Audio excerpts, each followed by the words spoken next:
about this sort of stuff and knew that I flex about how much money I have and how big my business is and all this sort of stuff.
$1,000 a month, £1,000 a month.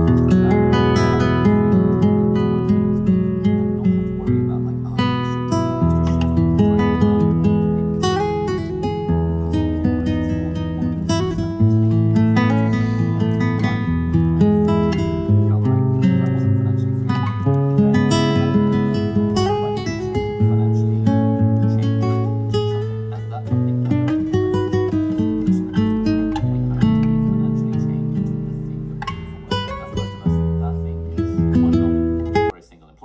this is not necessarily a terrible thing. There are plenty of people that I know who love their lives and are very happy and very fulfilled, while also being, proverbially, financially chained to a single employer.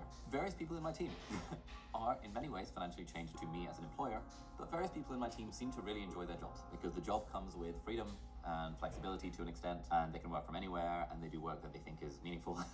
And it's, good vibes. Similarly, a lot of people I know who work at startups, not the incredibly high growth, really stressful kind, but a small company, bit of a lifestyle business, also really enjoy their jobs and have a lot of happiness and fulfillment, even though technically they are financially chained to an employer. So the reason I'm saying all of this stuff is because when it comes to this desire for financial freedom, we really want to understand why.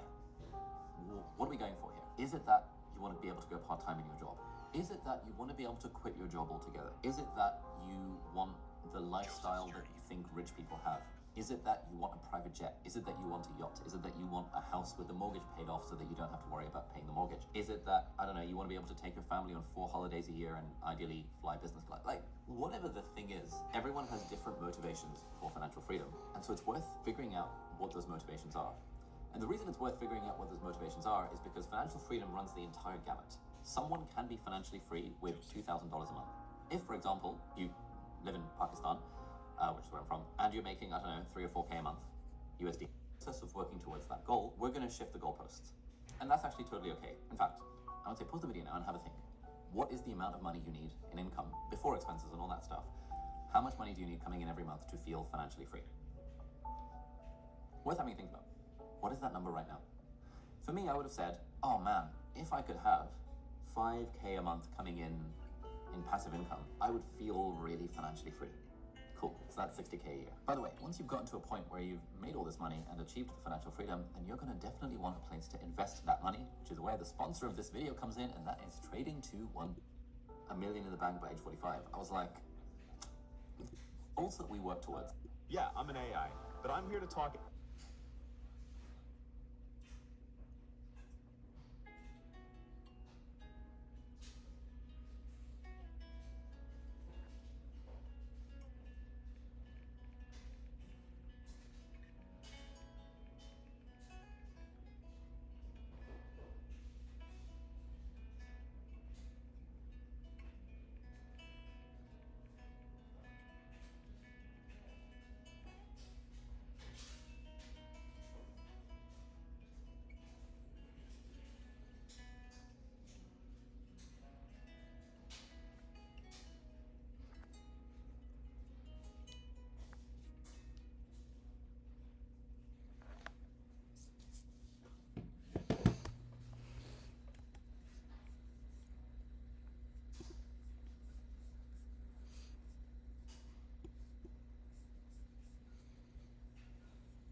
Most people think that the key to success is being more disciplined, working harder, and getting more done. And that stuff actually does get you into the top 10, 20% of most fields. But if you really want to get into the top 1% or even the top 0.1%, then the rules completely change. This video is about those new rules, the success habits of the top 0.1%.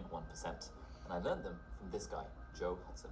He's the secret coach that the biggest companies in Silicon Valley, including Apple and Google and OpenAI, pay absolutely insane amounts of money to help their CEOs and executive teams level up and stay ahead of the competition. Now, I discovered Joe's work about a year ago, and I binged everything he's put out online, and then I had the privilege of attending his invite-only, in-person intensive retreat. And I haven't really talked about it on the channel until now, but Joe's work has completely transformed my own life, and I hope that it can do the same for you as well. Now, final thing before we start, a quick warning. This is going to be a really long video, and you're going to be tempted to skip ahead and look at the timestamps in the comments and see if anyone has summarized the video in a tweetable, bite-sized fashion. And I get it, I'm all about trying to learn stuff efficiently, but the habits that we're going to talk about in this video are not simple productivity hacks that you can just read the timestamp for and then think, cool, yep, I already knew that. The stuff in this video is deeper stuff than what I normally talk about on this channel and what you might be used to if you watch videos about productivity or success. In fact, I can pretty much guarantee that even if, like me, you are a connoisseur of self-improvement content, you have not yet mastered a single one of these 5 habits. I also guarantee that if you do apply these habits into your life, you'll become drastically more successful by whatever metric you decide matters to you,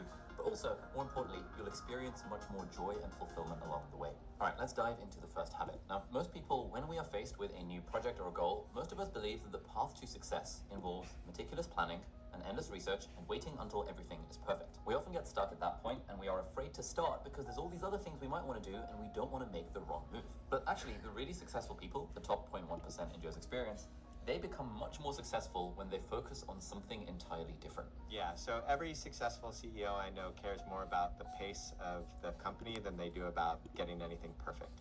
They have a very iterative mindset. And so what that means is that I don't care if we make mistakes. I don't care if we get it right as long as we're actually moving forward. This is worth emphasizing. I don't care if we get it right as long as we are actually moving forward. And this is the opposite to how most of us think. We tend to fixate on getting it right rather than moving it forwards. And the reason that this is the case is because it's really hard to steer a ship that doesn't move. The other reason is because if you're doing the forward momentum, then you have an iterative cycle. It means that you're actually changing the way you do things based on reflection, based on how the customer reacts, based on how the world reacts, and therefore you learn quicker.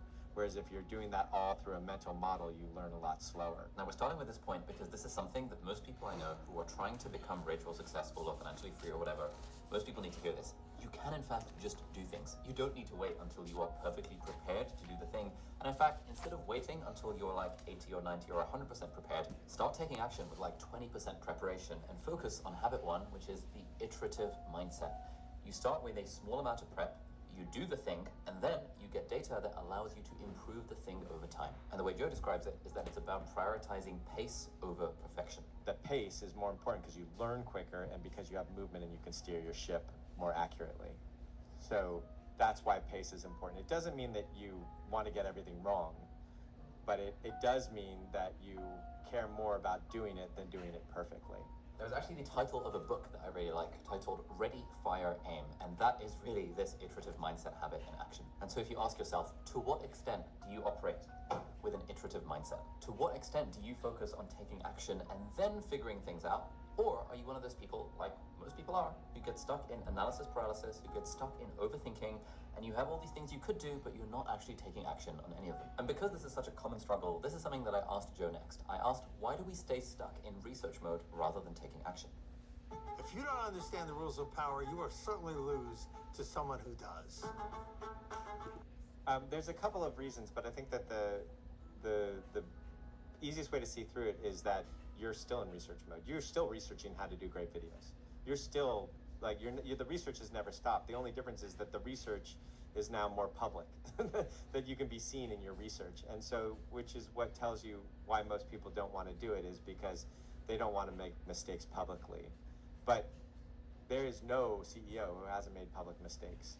So that's just part of the deal. It's part and parcel. This is worth emphasizing. Most people don't take action because they are afraid of making mistakes publicly. This is something I used to really struggle with. I had to get over it 8 years ago when I first started my YouTube channel, because obviously making these silly internet videos is literally all about being okay with making mistakes publicly. And there was one quote that I came across around that time that really helped. It's a quote apparently from Epictetus, who was one of the ancient Greek philosophers. And the quote was something like, "If you want to improve, be content to be thought foolish and stupid."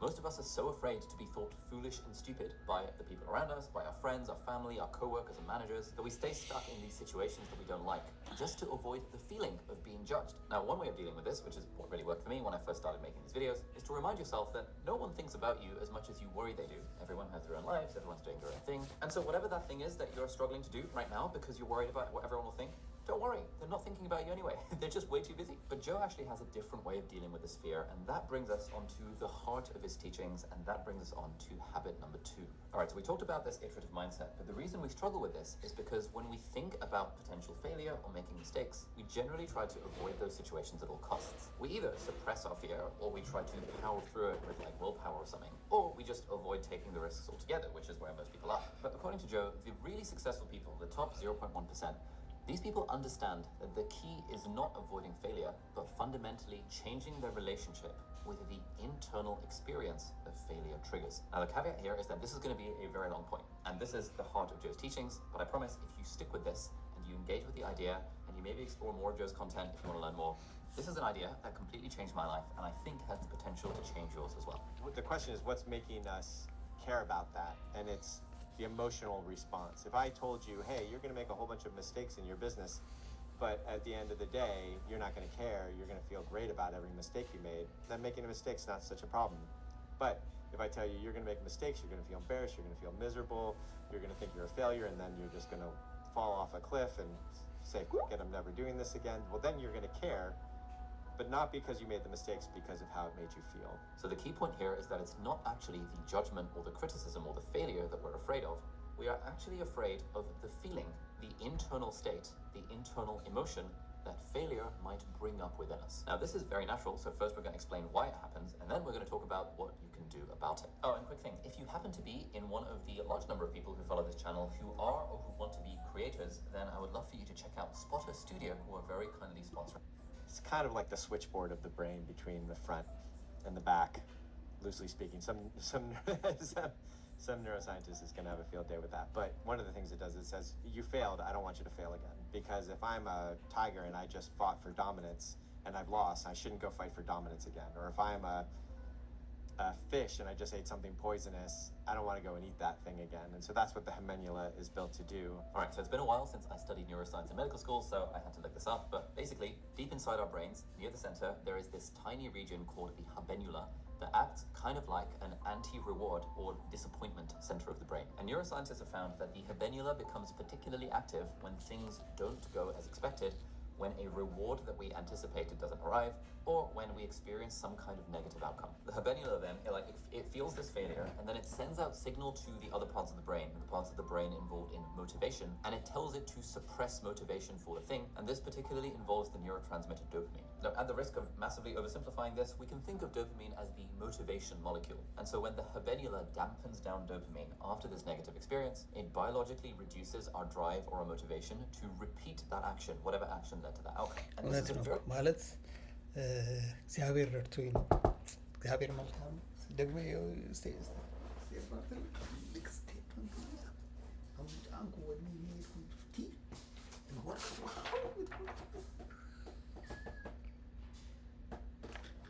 አምላክ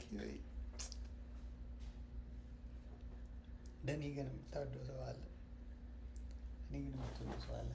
87 ሺህ ብር እየተከፈለኝ በአመት እየተከፈለኝ አሲስታንት ሳይንቲስት ብዬ ስፔን እየረዳሁ ለራሴ ፐብሊሽ እያደረኩ ብር ሴቭ እያደረኩ ቤት ልምመጥ 4 ሚሊዮን እያደረኩ ታሁን እያደረኩ ሰው እየረዳሁ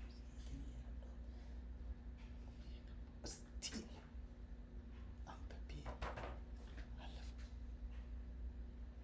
ፐብሊኬሽን 70 ምናምን ፐብሊኬሽን አለ። ሲንስ ፌሎሺፕ ማልቲፕል ፌሎሺፕ ኦብዘርቬሽናል 1 ዓመት አለ። ኮኔክሽኖች አሉ። ስቲል አንብቤ ሳለፍ የሞላሁትን መልስ አድርግ ያንጠብ ግምት የሞላሁትን እጄ ማታ አምላኬ ስንድመላርግ የሚቀሩኝን ኦኢቲም ላይ ስቴፕ 2 ስቴፕ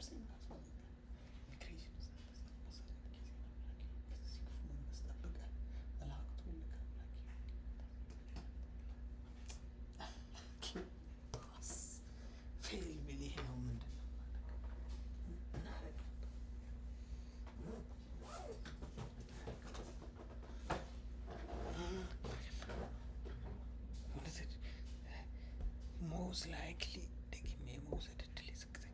Very useful survival mechanism. Like, you know, if you step on a thorn and it hurts, it tells you don't step on that thorn again. But in the modern world, where trying to become top 1% or top 0.1% successful requires you to take risks and run the risks of experiencing failure, it's a very, very unhelpful biological survival mechanism that we have. So the key point here is that, firstly, if you do find that you, like everyone else, work very hard to avoid failure, then don't worry, this is very normal and it's literally what our brains are designed to do. But if you do care about being in the top 0.1% of people, however you personally want to define that, then it's obviously very ideal if we can get over that fear. And this is where Joe's teachings really deviate from traditional productivity advice. And so one way out is to really fall in love with the emotional state, whether it's success or failure. And so what I see a lot of, so a tool that I use a lot with people is take your time to really visualize your success over and over again and feel everything you have to feel with that. Take your time to see your failure and visualize that, feel all you have to feel in that, and then the action becomes really clear. It becomes really easy to do. If no one ever taught you how to manage your money, or you're secretly ashamed of where you're at financially, this is... Hold up. Fall in love with the emotional state? What the hell is this guy talking about? Now, I first heard this stuff like 18 months ago when I first discovered Joe's teachings, and initially, the 20-something tech bro within me was like, obviously, this is total BS. Like, emotions and internal sensations and feelings, this is all clearly bullshit. And I was thinking, man, this guy's such a scammer. Like, I can't believe these billionaire CEOs and founders and these sort of executive teams of these massive companies, I can't believe this guy's scamming them out of so much money. But then I decided, okay, let me take a step back. Let me think about this. These companies, these really big companies, are probably not like idiots, and so there's probably some kind of value in this guy's teachings.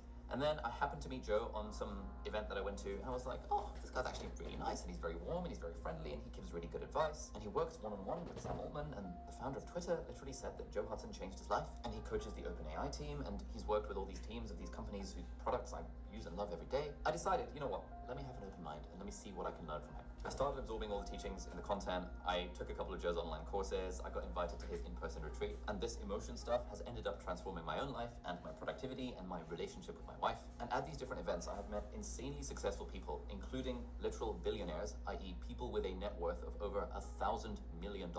And their lives have been transformed by this kind of work as well. So this would be my public service announcement to my former self or people like me before we continue with this video, which is, dude, you have to take this stuff seriously. Emotions are literally the heart of all of the decisions that you make about your work, your business, your life, your relationships. And if you actually care about being in the top 1% of performers, or even if you don't give a shit about that and you just want to live a happier, more fulfilled, more peaceful life, I'd really, really, really recommend taking this stuff seriously. How do we learn to love the emotional state associated with like a negative emotion? Like if I do the thing and the thing fails, I will feel bad and shame and llega,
like sadness and like that everyone's judging me and stuff. That seems hard to love that state.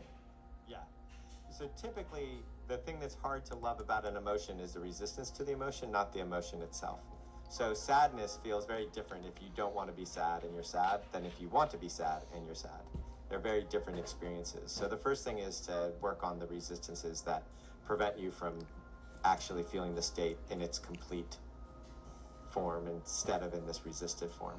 So, for example, if I don't want to be sad, and I am actually sad, and then I'm resisting the sadness because I don't want to be sad, then that feels really bad. But alternatively, and you might have had this experience, if I'm like, you know what, I'm sad, and I'm going to experience the sadness, I'm going to luxuriate in the sadness, I'm going to put on some sad music, and I'm going to like cry, and I'm going to watch a depressing thing on YouTube. And actually, you know, when you luxuriate in the feeling rather than resisting the feeling, it doesn't really feel bad. It actually feels kind of good. And so really, it's the resistance to the emotion that creates the uncomfortable sensation, often not really the emotion itself. So that's one of the things. Two is just get very curious about the state. Every emotional state has a signal for you.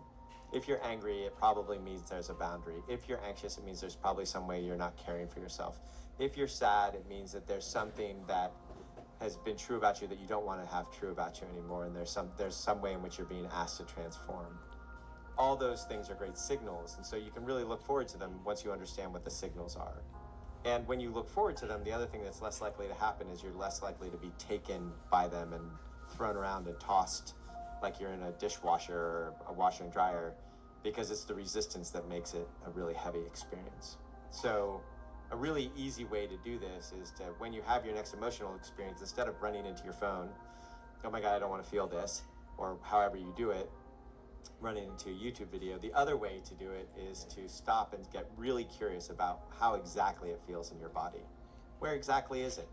How high is it? How low is it? How dense is it? Where's the center? How's the center different than the outside? All sorts of questions like that, so that you can really be curious about it, the way like a little kid would pick up a frog and go, oh, what's going on there?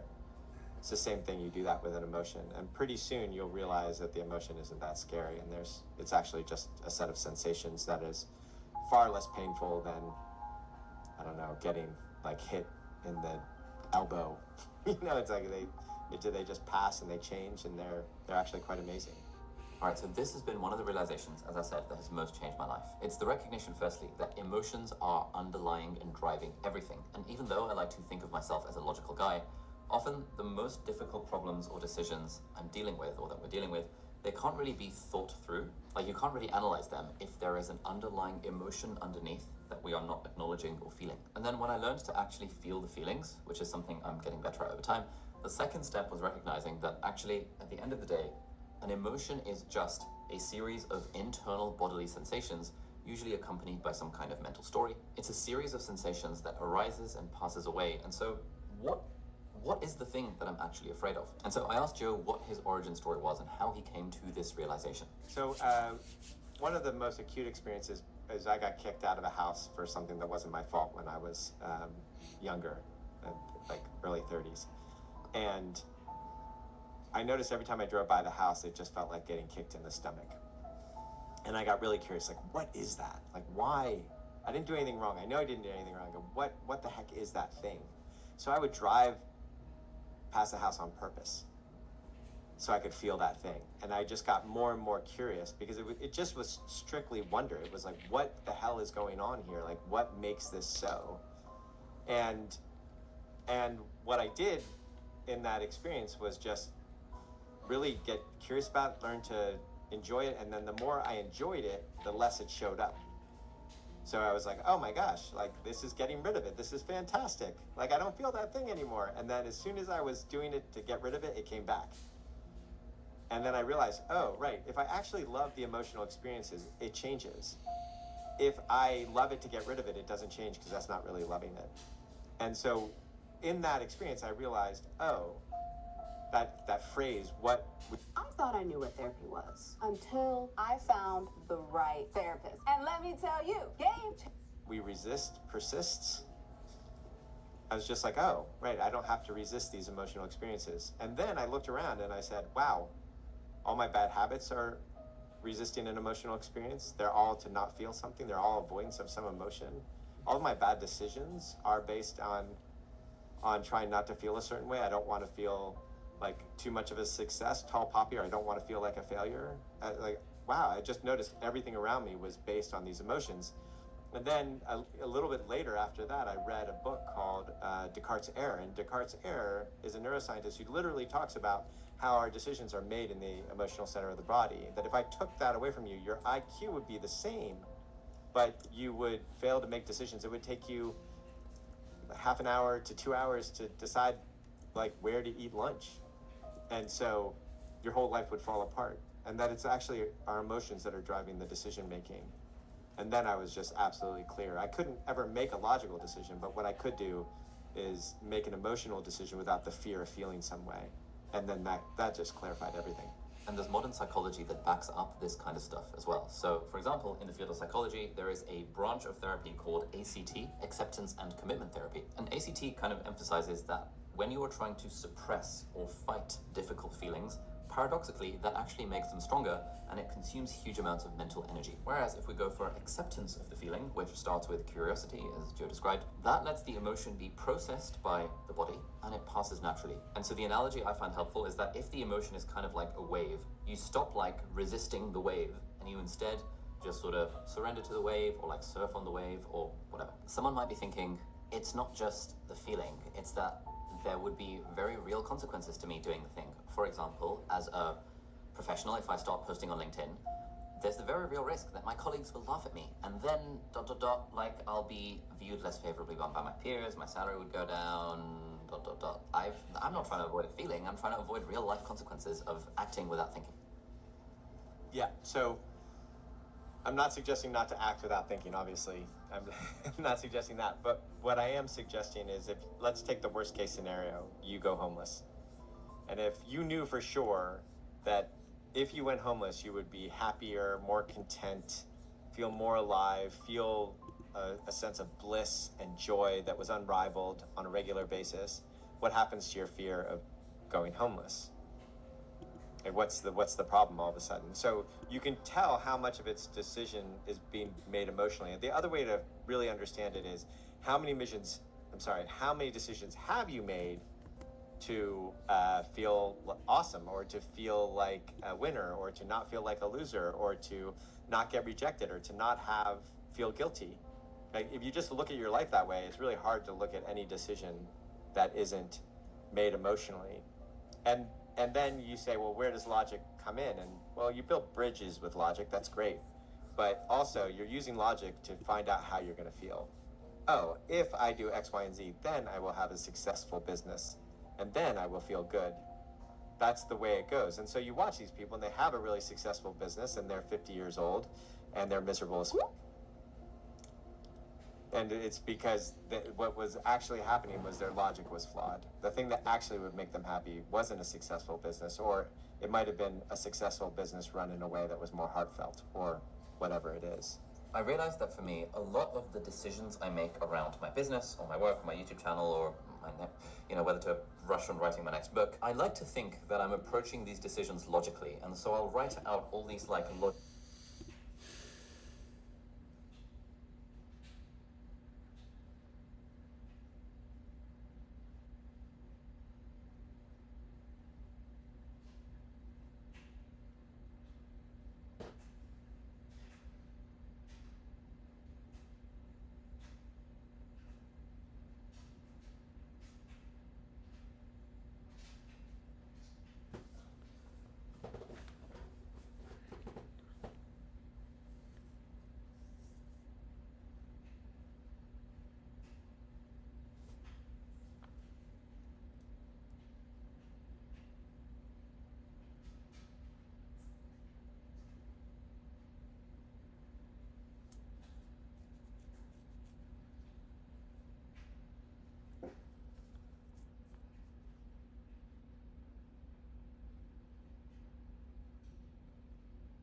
Battling a monster. We good?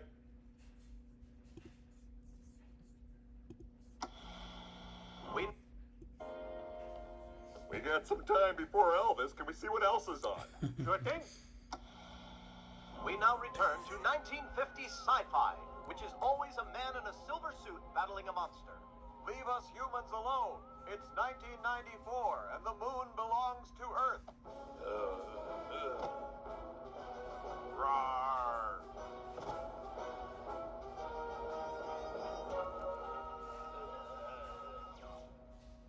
It's safe now. How's the soil, Professor Knockers? It's good.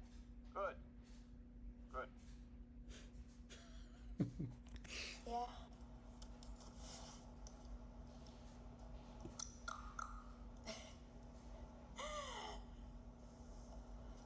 Iya, yang kayak misalkan kita tuh ከወደ አሜሪካ መልካም ዜና ተሰምቷል። ከወደ አሜሪካ መልካም So this preacher, you are gonna hate this preacher. Anybody who is willing to tolerate pain can become an entrepreneur, and you should seek it a little bit. Told you I'm done with you. And besides, I'm off to the spa down at the club. So you're one decision away from a different. ያገኘው የታላቅ ፕሮጀክት ጅምሩ አስደሳች ቢሆንም በመሃል ግን ከውጭ From this tip. If you put a chicken in the oven, it goes from pink to brown, right? You've seen this, it cooks. This process of cooking is called glycation. It's the process of browning or of cooking. Same thing when you toast a piece of toast, for example. The interesting thing is, a human being, from the moment we're born, we're slowly cooking in that same way on the inside. We're slowly glycating. We're slowly browning. And then, when we're fully glycated, when we're fully cooked, we die. That's why when you look at the cartilage of babies, it's white. And if you look at the cartilage of somebody who's 90 years old, it's brown. They've cooked on the inside. And every glucose spike increases this process of glycation. በከራው ዘባ